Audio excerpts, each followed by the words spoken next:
Assalamu alaikum, Sat Sri Akal, and Namaste. My name is Farheen Khan, and you're watching the Azeeza show.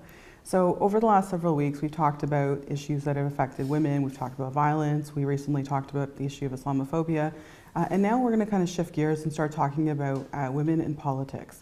And joining me today are some of my really dear friends, Heer and Doly Beghum. Thank you so much for being here. Thank you for having us. Yeah, no, I'm actually quite excited about having this conversation. I know that you both have run or are currently running for political office, and I know that's something that I've also done. So haven't really had the chance to have a conversation like this where we'll be really real about the experience and what it's like to be women in running for office. So just to really jump right into it. So, you ran for municipal nomination, you ran for city council, and then also for the provincial nomination, right?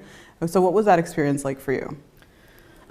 They were two different experiences, actually. So back in 2010, when I decided to run for municipal office, there were many people in the community who knew of my community work and just the amount of engagement that community work tends to lead to political, because you see the impact politics makes with various community issues. So somehow I was pushed to run, encouraged to run, and I did. I had worked on other campaigns prior to that, but to help a campaign versus running your campaign are quite different. And so the experience, I would never trade it for anything else. There was a lot of door knocking, meeting people with municipal politics. Often the responses were, neutral to good, to very good. On occasion, you'll have a negative, somebody who doesn't want to open the door. You don't take that personally. That's just election time. People don't like to open doors. And perhaps the odd time you might face, questions that might not feel comfortable. But for the most part, positive experience. And, I love meeting and talking to people and engaging in conversation. But when you're running, you definitely have to have your game face on, and always. You have to have your mindset that, the next few hours I'm out there, I'm knocking on doors, I'm meeting people. And so that's what you need to do in a municipal election. With provincial, or with nominations in general, whether it's provincial or federal, it's a little bit of a different story. I mean, you do still have to talk to members or talk to people, invite them to be members, and then have those members come out and vote. And you ran for the Conservative Party, right? Yes, for the PC party. So the PC is the provincial party. Conservatives are federal, and so it was a provincial nomination that I was seeking for the PC party. So the conversation is a little different. Whereas in municipal elections, you say, I'm running, my name is, I want to represent you, will you vote for me? Right. And then everyone goes on the one day to vote. And depending on how well you influence people, you get that number of people coming out to vote for you. With nominations, you go, you talk, you convince them to be a member of the party you're representing. You also convince them that you're the right person for this nomination, and there are usually others, depending on the riding, could be a few, could be more than that. And then getting them to come out to vote. When it's not really an election, it's not really election day for everyone, but it's election day for you in that riding. Right. So you need them to come out. Yeah, no. And so maybe we can ask Doly. Doly, you just recently were nominated for Scarborough Southwest. Yes. Congratulations. That's amazing. Thank you. So tell us what your experience has been like, leading up to nomination and the last couple of weeks. How have been for you? Well, alhamdulillah, and thank you very much for having me here today. I think first, congratulations on running. Municipal experience, I think it's very difficult too. Well, this is my first time, and I'm very excited. I'm really excited because one of the things I noticed was getting the nomination was very difficult. So it was a lot of work. and not just for myself, but I also felt there's a group of people that sort of came together because they believed in me. And whether it's friends, family, a lot of community leaders who just found out and have seen my work in the community, and they sort of came together and said, you know what, we will sign up as many members. So as you mentioned, for nominations, you have to sign up members, and if there is a contested nomination, then obviously you want to make sure that you secure the vote, because that nomination day is your E-Day. So what we did was we started signing up members, and thankfully it wasn't contested, because I think obviously people found that we had the support and we didn't really need to have anyone else. Well, I mean, we could, but there was no one else who came forward, and then obviously we had hundreds of people that showed up to the nomination despite it not being a contested nomination. And I found it to be a very, very, very comforting experience, but also very energized and very encouraging. Because when you see people in the community come forward for you and tell you, and after the nomination actually, there are a few folks who came out and were in tears. And they told me that, we are with you, we believe in you. And I had one gentleman, we call them uncles. Right. So one uncle came up and said, I'm so proud of you. And he was in tears and he was so happy. And he said it looked like his daughter was up there. So that feeling was very encouraging. It also showed that if you work hard, then it is possible. Because to be honest, last February when some of the writing folks were encouraging me, I didn't think that I would be getting into politics.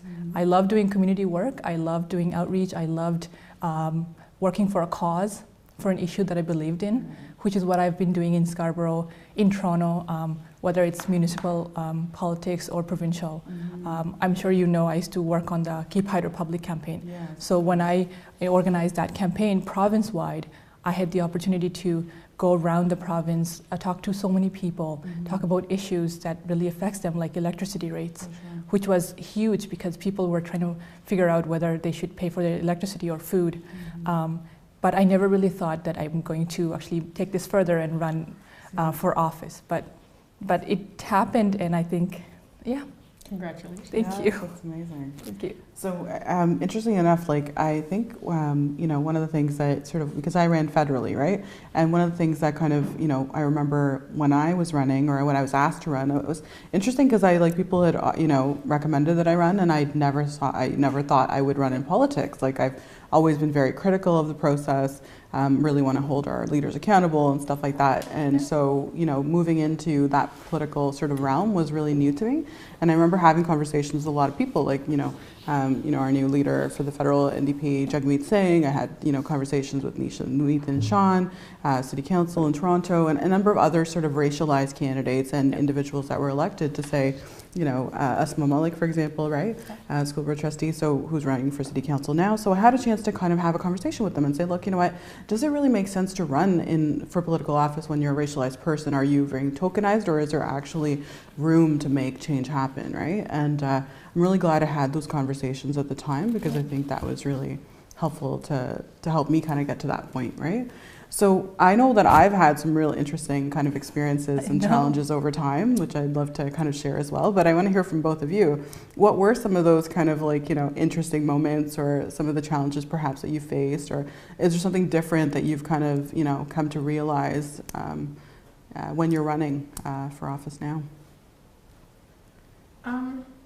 Well, I was just going to say, in terms of tokenized, there are times I question that, and I think last year when we're having these conversations amongst family members, thinking whether I should run or not, I didn't want to be that token. And I don't think any of us, especially because we have so many different layers of barriers that we have, but we are also fighting, and that sometimes seems like the reason why you get asked. Being a woman of color, and I never wanted to be running for that cause, for that reason. However, I felt like later on, when trying to get that nomination, that became a barrier. It was because for example, you're a woman of color, it's harder for you. So I think it became the exact opposite. Rather than being the token and having an easier path, it was the exact opposite. It's still quite, And what's worse is you can't even have that conversation sometimes because people will say, well, no, you have it so easy because we have such quotas. We have it. They have the writing, for example, or the search committee has to have somebody who's it's from a diverse community, right? Yeah, but I think sometimes it becomes difficult because you'll have certain questions asked and certain barriers that you have to break. What do you think, Rose? How was your? Yeah, I think generally, there is a push towards having women of color, having a diverse-looking caucus or representatives when it comes to candidates. That's always going to be the case. But in politics, I think men generally have it easier than women. So while, those are all pluses for us, it doesn't necessarily, as you mentioned, make it easier. The path is not easy for a woman of color, for someone who, looks diverse. So whereas religious garment, hijab, turban, maybe. So those are obstacles that I think women of racialized backgrounds, cultures, diversity, I think will continue to face. And some of those are faced within our own communities. We're not saying outside. No, of course, it's both. There is definitely absolutely. the outside culture, but within our own communities, and especially when you're South Asian, a Muslim, there are certain roles that are expected for women to play versus men. And, generally it's not, while some may say, it's good for our women to come out, but, when it comes down to actually supporting women out there, having them speak at the mosque pulpit, having them speak in front of an audience, there's always a hesitation. Oh yeah, for sure. Because we've got the gender segregation. So yeah, those are definite barriers that women of color obviously face. Yeah, for sure. Oh. I was going to add responsibilities. That's a huge one. I know for you, for example, your family was very important. And for me, I think I had to go back and forth so many times because we have responsibilities like paying bills at home, and you have to take time off, and you're actually contributing financially to the family. So that's a huge decision that there is no one else that can take that responsibility for you. And for me personally, my brother and I sort of took on that parental role for my family. So it was really hard for me to decide whether I should or not. Not whether I want to or not. It's whether this is something that I could. This is something even feasible for me. Right. Exactly. No, for sure. I mean, and that's the thing, right? Those are very real challenges that we have to go through when we make that decision. And like you said, it was like around the piece around the mosques, for example, right? It's hard because not everybody. We're trailblazing in many ways, right? It's not usual for women to stand in front of the pulpit on at Friday prayers in front of a bunch of men and talk about why they should vote, right? And I don't want to broad stroke everyone. No, for There's sure. a lot of masjids and mosques, and they're actually really trying to be forward thinking. And the fact that we have some representation already, like Salma Zahid and the Liberal Party, there's Ikra Khalid. I think, that has also opened up their minds too, that, we need to allow women in our community to be able to sit and represent, community and be a representative of community. I think certainly there's still a long way to go, but we've made some progress, which is nice. Why don't we take a quick break and then we can continue the conversation. We'll be back.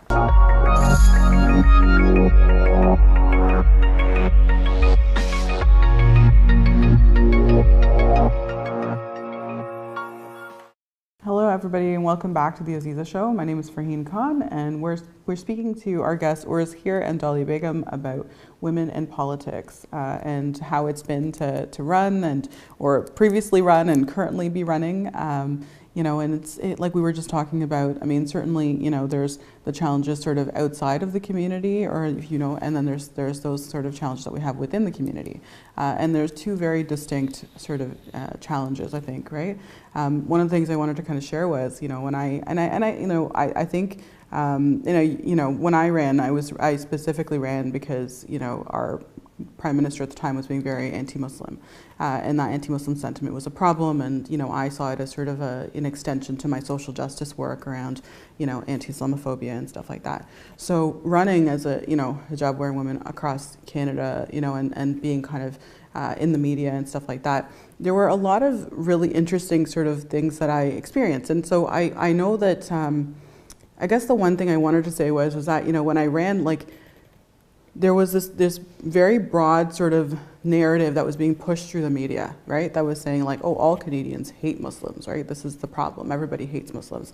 And I was really trying my best to not, you know, feed into that narrative and actually say, no, actually, that's not the case. So when I ran, there was a lot of like, you know, media channels that were like following me, you know, at the doors, and TV channels and this and that. They're like, what's the experience of the Canadian people, right? When they see you at the doors, right? And in the moment the experience was positive, they wouldn't air the story, right? And that was the big thing for me, was like, well, why not? Like, this is real. This is not about, you know, let's be honest, right? But that's, unfortunately, that was my experience. And there was a lot of want to provoke people, right? Like for me especially, like the kinds of questions that I was asked. I think the worst question I was ever asked on live radio was, how does it feel being the next virus people are afraid they're gonna catch, right? And, you know, it's just like, you know, you really have to have a thick skin when dealing with the media, because it's like, well, you just take one, you know, you make one sort of comment and it's taken out of context, right? So just wanted to kind of share that with you. So what has your experience been like with the media? What have, you know, I mean, I know, Uruz, you've also had your own TV show as well, so it's been interesting to, like, for me, it's very interesting now that I'm on the other side, trying to be an ally, right? And so, you know, what was the media like for both of you when you were running? You know, I don't think I've really faced like negatives when it came to media. I think, you know, for the most part, I present myself as another Canadian who's trying to run and represent the voice of the people in wherever, you know, you're running. Mm-hmm. And that usually is taken well. Sometimes there is media that, you know, is looking to undermine you, and mm-hmm. you just answer the best you can and hope for the best. And, you know, I mean, I think with media, we know that anything you say, you start going on in a long banter, then they're going to pick things. There's going to be more to pick on. Right. And, you know, those things can be misconstrued in media. You know, part of media training is you just try to keep it brief, and, you know, then there's less for them to play with, mm-hmm. if they're looking to give you a negative angle. I think for the most part, reporting is fair, but I mean, you have to have those answers. Like when you said that they asked you about the virus, I don't know if I would have ever had a quick comeback for that, you know? Right. So you have to have comebacks. You have to be prepared. You have to have your Cole's notes on, you know, all the negative questions mm-hmm. that could be asked, and have an answer for that. And, you know, I think oftentimes people are not prepared for that, but, you know, you can't expect all the questions to be, oh, you know, it's so great that you're running, and how's the experience mm-hmm. and this, and, you know, like it's news. Media wants to make money, right? Sure. So they're mm-hmm. trying to like find different angles to poke at, and we see that all the time in media. Mm-hmm. It happens. Mm-hmm. My answer is probably not the most media friendly, because I've had friendly experience, but I would hope that the media picks up more stories. I'm in Scarborough Southwest, and I know local media is very important there for the different communities, mm-hmm. And so far they've been very friendly. Okay. But I do notice that especially with mainstream media, it's either, if it's a story about, you know, Muslim women, South Asian women, for example, or some struggle or something about Islamophobia, then it's probably interesting for them to report. But if I say that I actually had, a huge room full of people, people of all backgrounds, people of all colors showed up, and I had my fundraising pitch was done by a gay white man. I'm talking about Fred Han, who is one of I think the first gay man to be the president of QP Ontario. And he was talking to a room full of Muslim men, as well as Hindu, as well as Christian, as well as some non-practicing residents.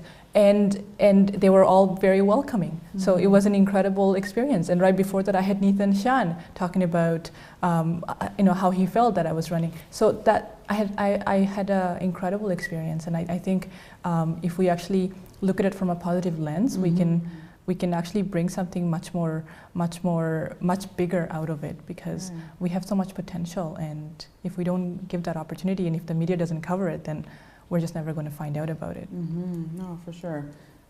I think even when negative questions are asked, you have to try to find a way to spin it so that whatever positive you're trying to showcase, look at the diversity of the people in the room.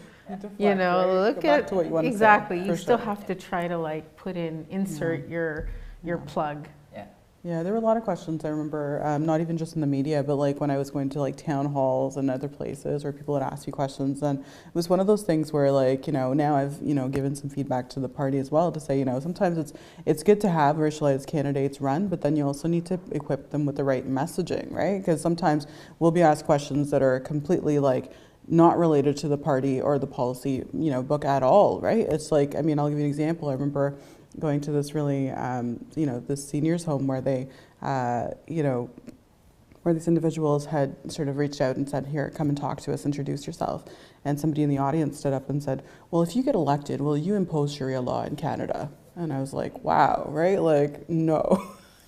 But before I could even say anything, people in the audience stood up and were like, what kind of question is that? They were getting mad at him, right? And so I was just I said to him, sir, I'm running for federal politics, right? I was born and raised in Canada. I follow the Canadian system. Why would you feel that that's something that I would do, right? Not even getting into, whether or not, anything beyond that, just being able to be clear with him. But stuff like that, right? Or questions very specific on particular issues, right? The Palestinian-Israeli conflict. What are your thoughts on this, right? Things that people, or the, the infamous sex education curriculum, right? And the changes to that. People always had questions that were just, far beyond what the policy platforms were at the time. And so, this is a problem, and probably the reason why we need to have more of these kind of shows. People in general don't know the difference between municipal, provincial, and federal politics. They don't understand who's responsible for what and what the different areas that are covered within provincial politics, within federal politics, within municipal politics. So we need to have these conversations. Kids go through their civic class in grade 5 and they learn, which is such a huge plus. But because a lot of people within our community, the Muslim community, South Asian communities, they haven't gone through that schooling. They don't really understand that difference, and therefore they don't understand the value of civic engagement, which is the reason why you're running, you've run, I've run, because we feel passionate about community issues, and we understand that it's through our civic engagement that we will be able to address whatever challenges there are. Those challenges may not affect us directly, or you may not think they do. They do. Every level of government affects us all as individuals. But if that isn't motivating enough for you to, do your basic, and go out and vote, because that's really the biggest issue within many of the communities. Think about your kids who are growing up here, who are going to school here. Think about the issues that they're going to face. If we don't have voices, then your kids will not have the rights that they should have going forward. So, you know, and there's lots of issues around women, around children, around our seniors, around healthcare, around education, that need us to go out and vote for the right candidates. Well, I actually think, people, especially like the immigrant communities and, you know, the elderly here, I think they are politically involved in different sense, and I like to think that they're very intelligent people. I think our voters are very intelligent people. I don't want to. I also think that it's how able they are to go out and spend that time. We're talking about parents, family members who are here to earn a living. They're working sometimes like waking up at 5 a.m. I know, like when I moved here, I was very young, and I saw my dad waking up at like 5 a.m. in the morning, and then getting ready, going to work, and then he would come home around like 9 p.m. or so. That's a really long day, and then he would do the same thing over and over for, you know, as long as he could work. And that, like, how is that? You can't be engaged in the community. There is no civic engagement because he's unable to do that. And I know that's the case for a lot of our folks, because they just don't have the time. And when they do, that little time they want to spend with their family. So it's, if our governments, for example, are making it easier for our families, they're providing, you know, the income necessary, for example, like minimum wage. If there are a lot of jobs available, so they don't have to do precarious jobs, they don't have to do 2-3 part-time jobs. Right? Exactly. If there is affordable childcare, if there is, you know, if a mom, for example, doesn't have to worry what's happening at home while she's working and then run back home, or if there is good transit, so she doesn't have to actually take 3 buses to get to work. Right. So all these things make up for how able people are to be able to spend that time to be, you know, involved in the community, and then, you know, make sure they're actually having an informed decision about voting. So before I want to be able to kind of be mindful of how our parents, our family members are. There's definitely that segment. There's also a large segment that doesn't care. That's the segment of the voters. That's the segment I'm worried about. You know, the housewives that are at home watching which we can encourage. I respectfully disagree, because I think we can encourage them. I'm noticing that because I'm running, I have a lot of aunties, for example, who would never get involved in politics, but they are, because now they see a reflection of them in there. For sure, and that's where we need to move the community. And they're moving. People are moving, but you know, 10 years ago, 20 years ago, that wasn't the case. And we still, we still have and that's how the show will hopefully educate those viewers to be really motivated to go out and vote. With the young women, for example, and boys and girls. And I mean, if you know, we are the role models and they grow up seeing somebody who looks like them in politics, they'll say, oh, okay, so I have a chance as well. And I hope that, you know, next term, for example, next election, we have tons of women running. We have tons of women of color running. We have tons of Muslim women running. And that's something that we can do by showing them the path, right? Yeah, absolutely. No, this is, yeah, I hear you. I think it's so important to have women, and particularly women of color, running. You know, yes, there's, like we've talked about, there's so many added barriers to running. You know, whether it's within the community or outside the community, whether it's when we're dealing with media or generally, you know, people who quite possibly could be just very ignorant, right, and are just not aware and are asking questions in what could seem a very insensitive, you know, way to us. But, you know, there's a lot of sort of, you know, I think we've made some headway, right? For sure, and we just need to continue to represent community, empower community, inform community, show that leadership, show that representation, encourage others to step up and become leaders. And you know, when we have more people that are active, involved, representing, then that motivates more people. And you know, we'll eventually get to where we need to be. And you know, I think we've already moved a far way compared to where we were 10, 15, 20 years ago. So you know, I think we just keep plugging at it. Yeah, for sure. It's possible. Yeah, absolutely. So if you were to give some advice to, like, you know, I know, I mean, you know, when people talk to me and say, Farheen, I'm thinking of running, like, I'll lay it out for them and say, like, this is what it's been like, this is what you need to think about, these are all the things, you know, anything from like your financial sort of situation to the kind of commitment that you're dealing with, and then all the way to, you know, what you can expect when you're actually at the doors. What advice would you give to individuals that are looking to kind of, or even considering running? I would like to say, like, you should have some experience. It shouldn't be, you know, you've seen somebody, you want to, you know, you took a couple of pictures and you want to run. It should be, you know, you got involved, you've worked with somebody, you have some experience, you understand the entirety of what's involved when it comes to running, and you make the choice, consult community, consult your family. If you don't have your family on board, it's going to be difficult. If you don't have community on board, it's going to be difficult. If you haven't worked with anyone, nobody knows you, that's going to be difficult. So be involved.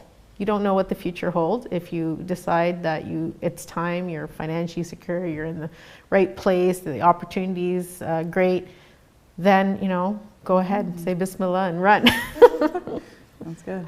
I absolutely agree. I wouldn't have thought about it if I didn't have that community experience.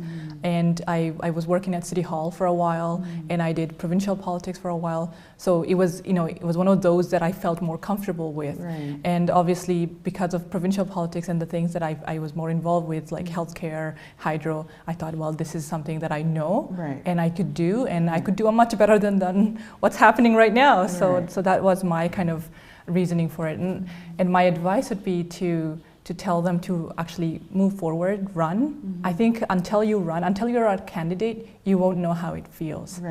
So gain that experience, that community experience. You know, try to work wherever you can that actually kind of links you close to the political world, to the issues, and then run. And work hard to get the nomination, get the support, because until you walk through that path and find out how difficult it is, you won't know how to tackle that. You won't know how to break those barriers. That's great. Well, thank you so much for being on the show. And to the audience, you've heard that here today, running is essential. Being civically engaged is essential. We want to have more women candidates. We want to have more racialized candidates running. Look inside yourself, really think about, if you're interested in running, why it is that you want to run, what change you want to make in society, and then really think about how you can get involved. So until next week, we'll see you then. Take care.